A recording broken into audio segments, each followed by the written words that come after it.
પરંતુ એમની ઉમદા ભાવના તમે જુઓ. અને વાતે વાતે સાહેબ એમ કહેતા જાય કે હું નથી કરતો, મારો પરમાત્મા કરાવે. પરમાત્મા કરીએ, મારાથી થાય જ નહીં આઝાદભાઈ. મેં બધું વિચારી કરી જોયું કે આ કામ મારું નથી, આ તો પરમાત્મા કરી રહ્યો છે, હું નથી કરતો. આ ભાવનાને વંદન છે દોસ્તો. હવે સાહેબ જે બોટલો ભરે છે એ આપણે જોઈ, દર્શક મિત્રોને પણ હું વિનંતી કરું કે તમે પણ ભાવથી જોઈજો. આ બધા મોતીડા આવા બહુ ઓછા હોય છે સમાજમાં.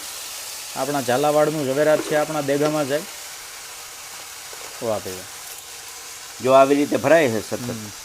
અને અહીં તમે જુઓ દોસ્તો, જાણે કોઈ મિસાઇલો લોડ કરેલી હોય ને એવું આપણને લાગે. આ બધી બોટલો ભરેલી છે, પછી આ બધી ખાલી બોટલો જે છે એ ભરાઈ જશે. આ બધી બોટલ ભરાઈ જશે અને પછી સ્ટેન્ડમાં ગોઠવીને જરૂરિયાત મુજબનો માલ આપણે તૈયાર કરી અને ગાડીમાં લઈ જવાનો. આશરે જેટલા પોઈન્ટ ઉપર આઝાદભાઈ જવાનું હોય ને, એટલે મારી આગળ એક એક પોઈન્ટનું કેલ્ક્યુલેશન છે.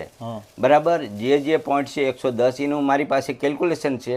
એટલે મને એમ થાય કે આ દિશાની અંદર જવું હોય, આ વિસ્તારની અંદર, તો હું એ જેટલા પોઈન્ટ મારે ફરવાના હોય સાંજ સુધીમાં, એટલા પોઈન્ટનું મારા કેલ્ક્યુલેશન મુજબ હું એટલી બોટલ સાથે લેતો જાઉં અને પછી અહીંયા પાછો ચેન્જ કરીને સાંજે પાછો આવું.